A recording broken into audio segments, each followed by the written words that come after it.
So Richard, I mean, with what you do with Gula and everything, it kind of started though back with special parking in Southern California too, right? Yeah, you could say that. Let me preface, because you alluded to earlier, my connection to Disneyland. My father was an Imagineer for the company for almost 30 years, and so as a result, I went to Disneyland a lot as a kid. We would go, if we were just driving by, we'd pull over and have lunch and then continue going. And we went all the time to Disneyland.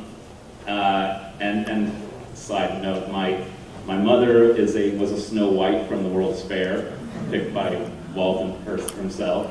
And I've worked for Disney over the years. So yeah, we're kind of a Disney family. And pretty much that was the main topic of conversation most nights at the dinner table. Now obviously if I'm going to Disneyland all the time, as I just mentioned earlier, I'm really into ghost stories and asking people their ghost stories. Just about every time I'd go, I would kind of corner a cast member and say, you know, what's the weirdest thing you've ever seen on this ride? And like other places, I was shocked at how often they would go, well, you know, and then they would start telling me some great ghost story. So I just over the years, along with everything else, just collected a lot of Disneyland ghost lore and folklore and whatnot. So obviously you collected a lot of stories and this stuff, and maybe can you go over a little bit of what does make it maybe special for Disneyland to have these kind of stories, and what are some of them?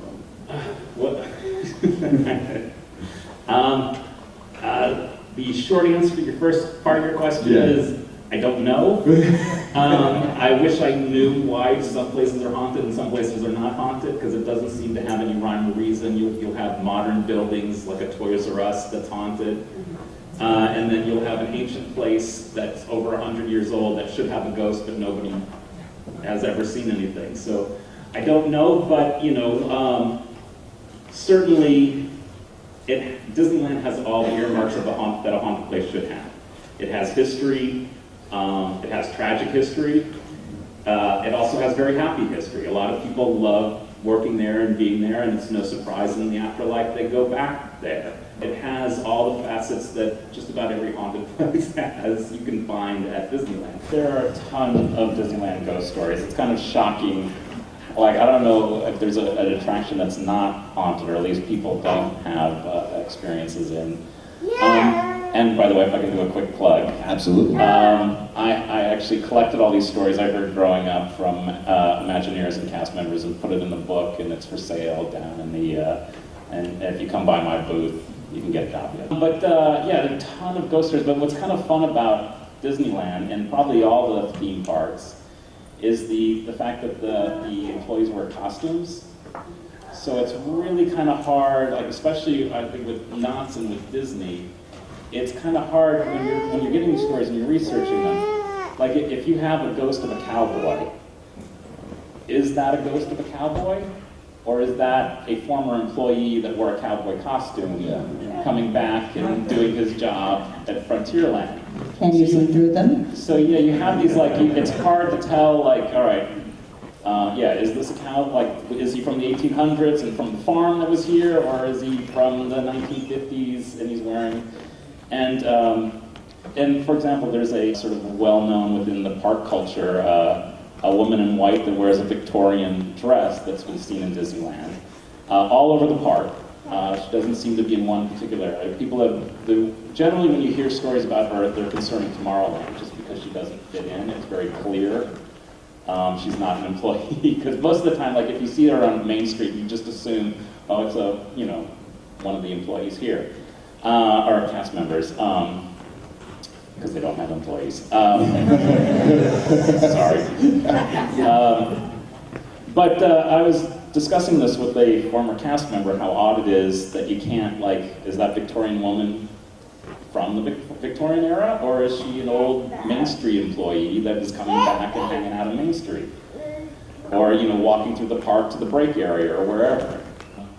This employee told me without a doubt, she knows for a fact that she predates Disneyland.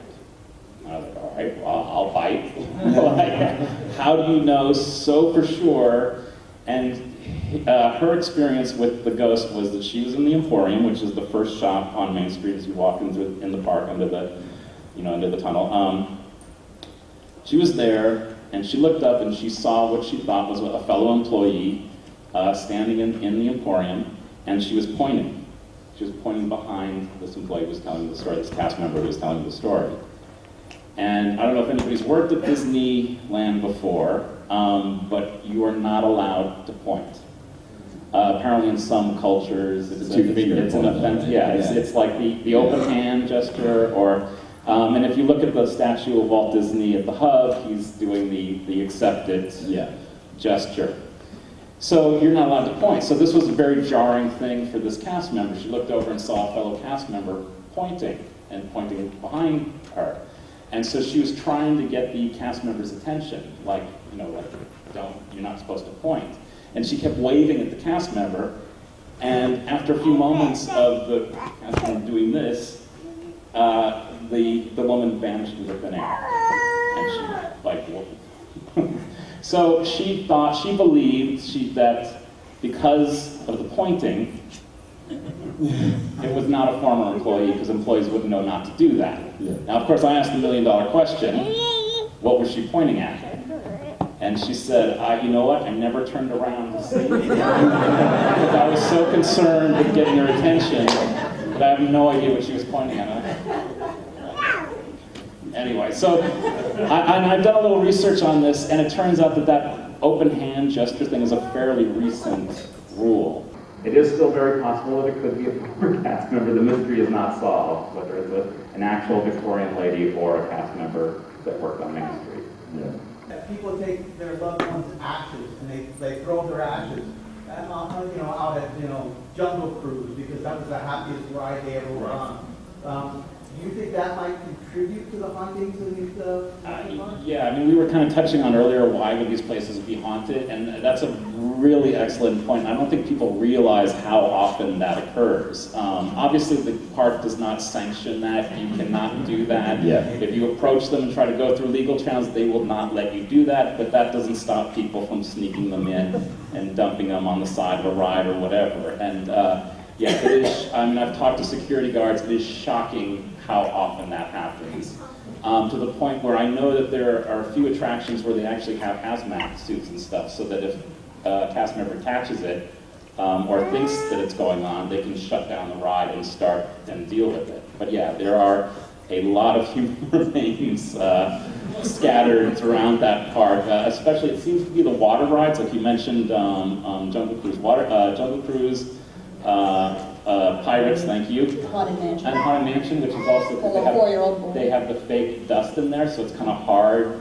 to see it, so they kind of slip it out throughout the ride. But yeah, and then also, since we brought up this point, there is an urban legend, I have not been able to verify this, that when they originally built Pirates, that all those skeletons that you see in the first half of the ride are actual skeletons that they purchased from UCLA's medical school. That they were actual skeletons that were used in classrooms to teach the students. The story goes that the Imagineers were trying to get skeletons or make skeletons, and they just didn't look right. That they looked phony, they looked Halloween-y.